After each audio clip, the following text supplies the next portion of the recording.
A lot of these fears that parents express about their children growing up without friends and how important it is that they keep their friends and continue to socialize, that they just aren't true. So many times I hear parents talk about how important it is for their children to socialize.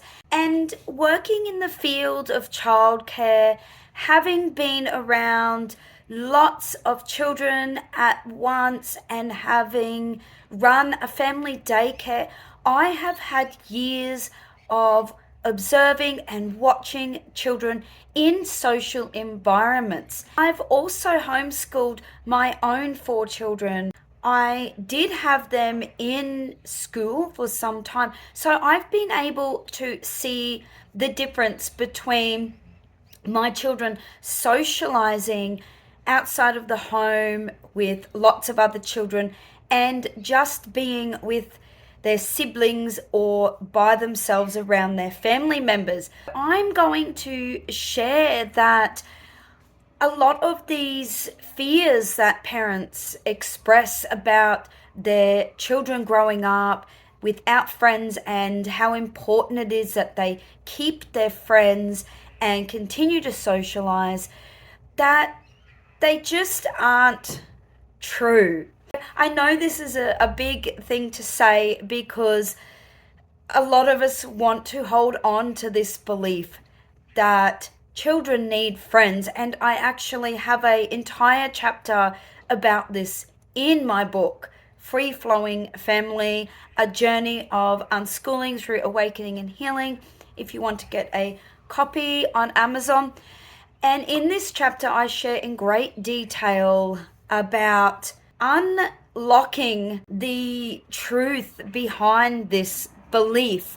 I don't really want to say myth because at the time of believing these things, they don't really feel like myths, they feel like reality. And I was stuck in a reality that believed that my children had to go to school, they had to make friends. And even when they were homeschooling, I firmly believed that I had to make sure that they were enrolled in sports and that they had friends. And I tried so desperately to keep their friendships alive even after they finished school.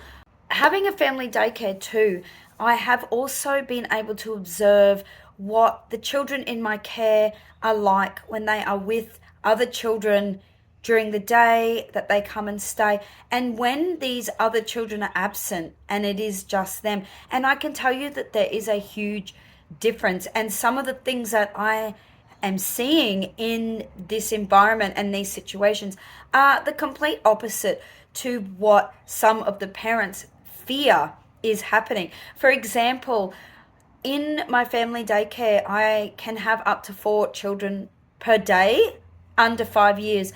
And when there is only one child because the others are sick or absent, or maybe one child and their sibling, but no other children come, some of the parents might be a little concerned and feel sorry for their child because they're coming and they don't have any friends to play with.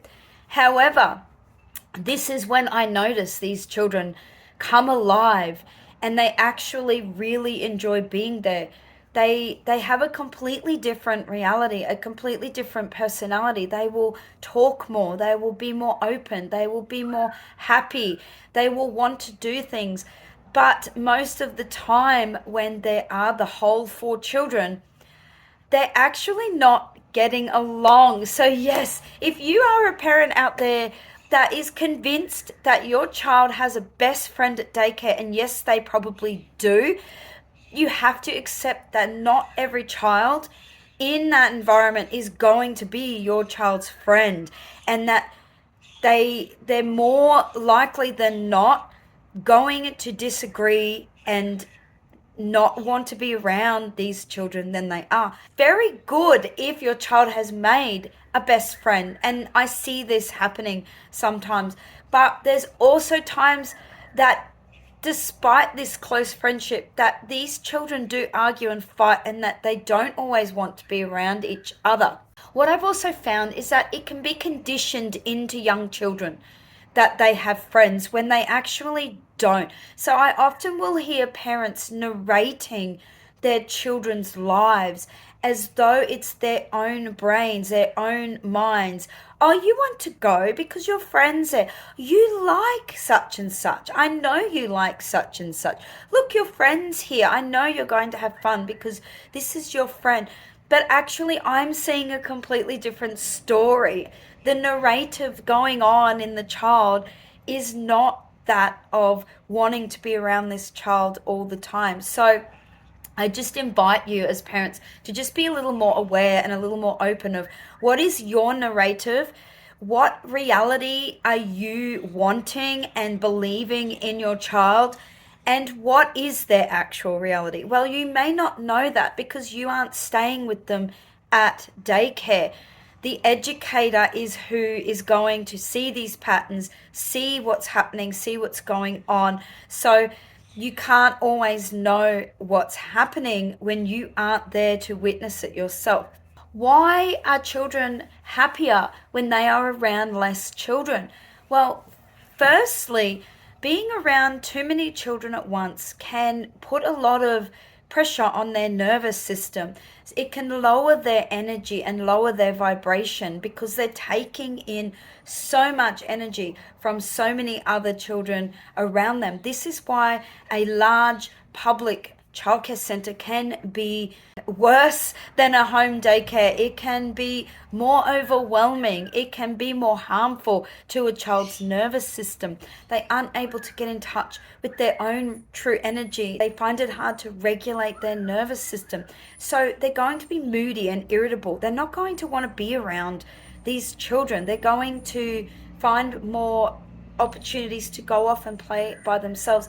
And this isn't always the case. I have seen children play together and have fun. So I'm not ruling out friendships, but I just think that it's good to keep an open mind that even though children, they have no choice but to play with other children when they're there, that they might actually prefer it when these other children aren't around and they are alone or they are just with their sibling. It's okay to accept that they may feel better, they may feel happier, and that they may feel a sense of, I have these other kids around me, I may as well play with them, and that they can create and find fun games with each other. This doesn't mean that these children are best friends. It doesn't mean that once daycare stops, they have to continue their friendships with these friends. It doesn't mean that we have to replace these friends. We are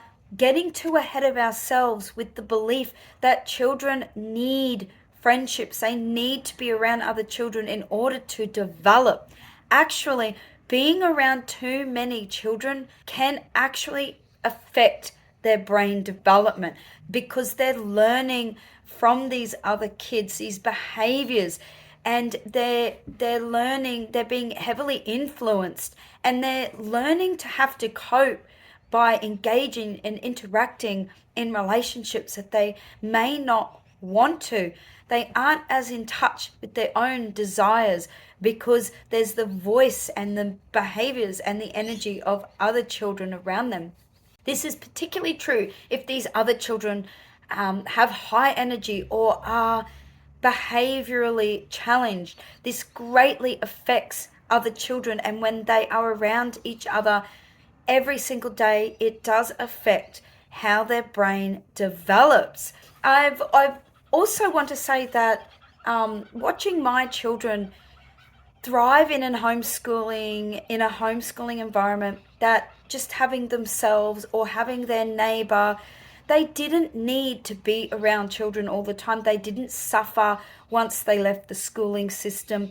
They weren't any worse off. They actually thrived. They actually learned. They actually developed so much faster and better when they weren't around other children every single day. Now, We did have opportunities to be around other children. We traveled around the country. We went to the playground. We went to the library. It wasn't as though I isolated my children from the world. And you don't need to do this either.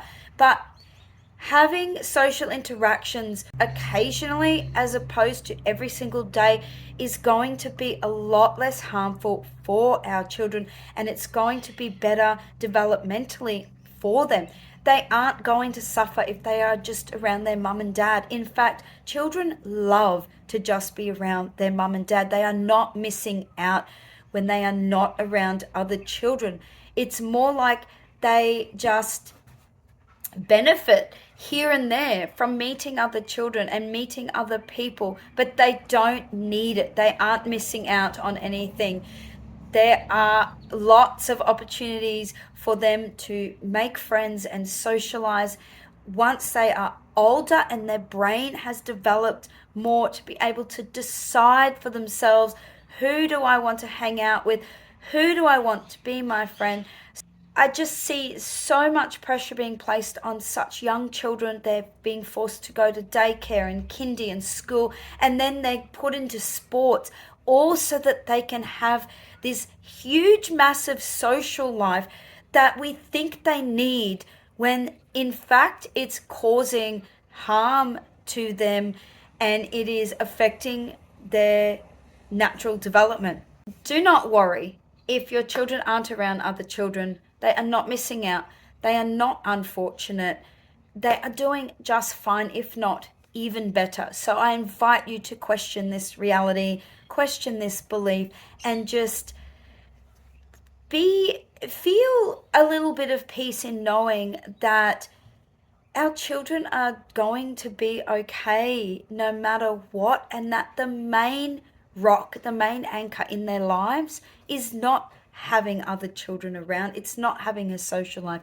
It's having us parents. It's having mum and dad in their day-to-day lives as much as possible, and everything else stems from that. Everything else is a bonus. If they have a secure bond with their mum and dad and they're mostly around their mum and dad every day, then that is the main foundation for them to grow and develop in healthy ways.